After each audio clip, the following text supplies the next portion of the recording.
Hi. At the tail end of financial bubbles, there are always companies which are the walking dead. Zombie corporations, they are called. Recessions usually wipe them out. As Warren Buffett said, only when the tide goes out can you discover who doesn't have his swim trunks on. How can you know in advance who the zombies are? In movies, zombies look like real people, but the skin looks all rotten. Similarly, in the market, zombie corporations look like real companies, but if you look under the rotting accounting, you can see they are really walking dead. Rotting how?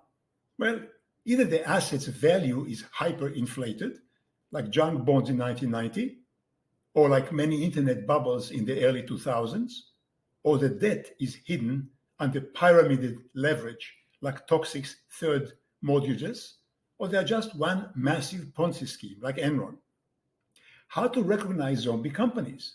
There are three sure signs and a fourth corroborating sign. The first sure sign is everyone around thinks they're beautiful and powerful and great, even though underneath there's a clear rot. But if you point out the rot, a crowd of PR flacks paid by the zombies ridicule you for it. It's the king's new clothes effect. No one is allowed to say the obvious because the scam tailors who take the king's money shout you down. The second sign is that zombie companies have ridiculous dreams of grandeur because they are run by egomaniac chiefs who want to conquer the world.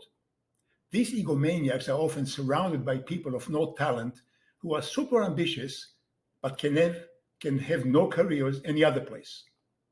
Remember the movie The Producers? Like the two conmen in the movie who produced the musical Springtime for Hitler.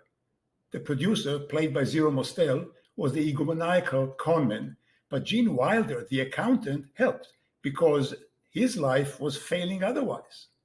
It's the same in zombie companies. A lot of second-rate people helping Mr. Big Ego. If you sleuth such companies in person and look them in the eye, not just via the internet, you can see through them. But the surest zombie corroboration is sign number 3.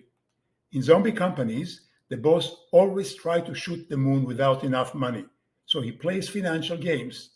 Either it's fake accounting, or he schemes from the top himself, or he allows corruption among his minions, which eventually make the zombie company go bust. It works every time. Like Fred Carr's Columbia Saving and Loan in 1990, or like the internet bubbles in 2000, or the radioactive waste mortgages, as you saw in the movie The Big Short, where Dr. Burry and Steve Weissman made a killing shorting them, or Enron, whose chief Jeff Skilling eventually went to jail and also took down the auditors, Arthur Andersen. All the signs were there. No one wanted to say these are zombies. What of sign number 4? Well, that is people voting with their feet. Smart people are leaving the zombies, and no one good wants to join, like rats leaving a sinking ship. There are always zombie corporations around, but not too many, happily, because short sellers usually take care of them. However, today, where not only the US Federal Reserve prints an avalanche of money, but central banks worldwide do so too, zombies can grow huge and monstrous like never before until they'll bust. And when they do, they'll cause sufferings all around. Make sure you're not one of the victims. Now, which zombie company do I mean?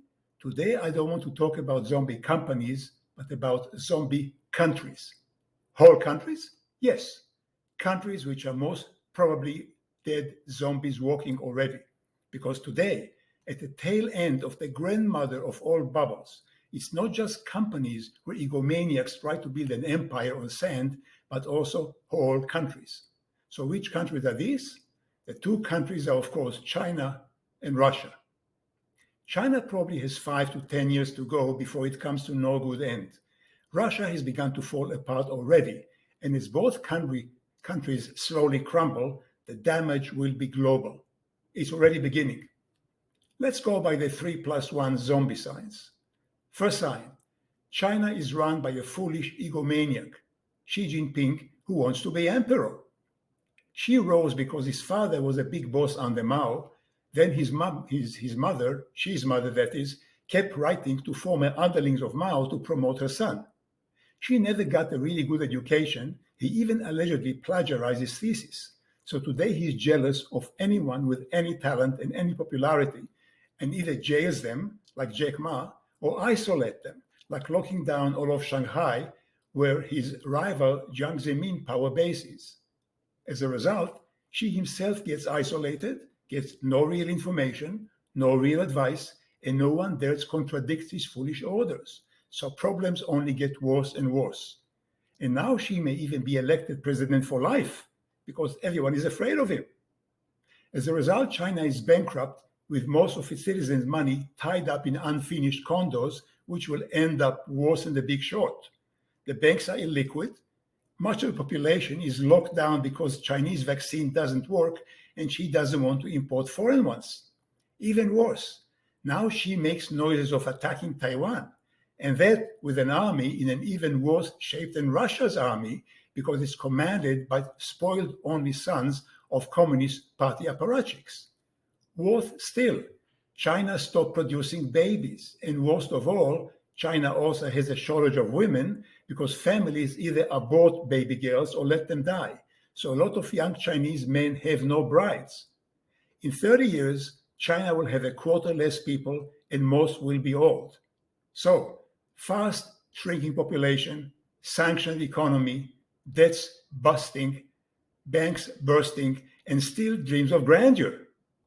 In my opinion, China is a classic imploding fake empire, a walking zombie with invisible claws like Nortel, with fake accounting worse than Enron and an ego-driven mediocrity at the top, worse than anything you see in companies, because Xi can also kill his enemies, which luckily corporate CEOs cannot. I'll be very careful of any stocks in China or in any stocks with big China stakes. Even good companies like Apple would be hit if they stay there. Besides, without the rule of law, any shares you hold in Chinese company can become toilet paper in a hurry if Xi Jinping takes away their voting right, which he can, just he took away Jack Ma's voting rights in Alibaba. Without enforcement of the rule of law, property and ownership are meaningless. So that's one zombie country, China. Zombie number two is, of course, Russia. As big as Xi Jinping's ego is, Putin's is bigger. He wants to be Peter the Great. But as is clearly visible, Russia too is slowly imploding. The Soviet Union and its slave colonies had 300 million people. Then came Gorbachev, and today the Soviet Union dissolved, and Russia has less than half that number. And even after Putin's foolish attack on Ukraine, the best and brightest young Russians, that is, anybody with a triple-digit IQ, are fleeing in the hundreds of thousands. The sanctions are killing the economy, which basically is oil and gas and matryoshka dolls, and few second-rate arms factories, except for, yes, some very nice jets, but not enough smart people to fly them, and certainly not smart enough to do combined operation with ground forces. As for money, Russia GDP per capita is about 10 grand, same as Togo or Bulgaria, compared to 40 or 50 grand in the West.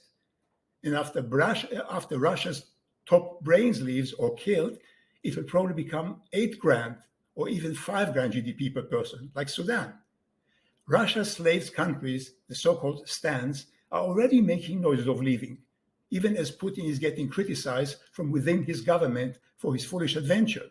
Sure, Putin may kill off his critics as he does, but then there won't be enough people with triple-digit IQ to run the country. Even now, 60% of Russians have no indoor plumbing.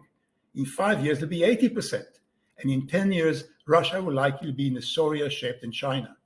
Sanctions, government crisis, slave countries splitting, corruption increasing, everyone with half a brain fleeing, everything except for Putin's palace falling apart, and fewer people with ability.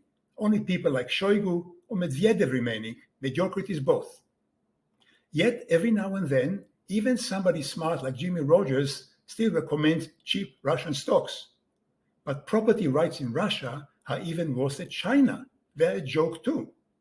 I'll keep away from anything with a Russian connection or Chinese connection.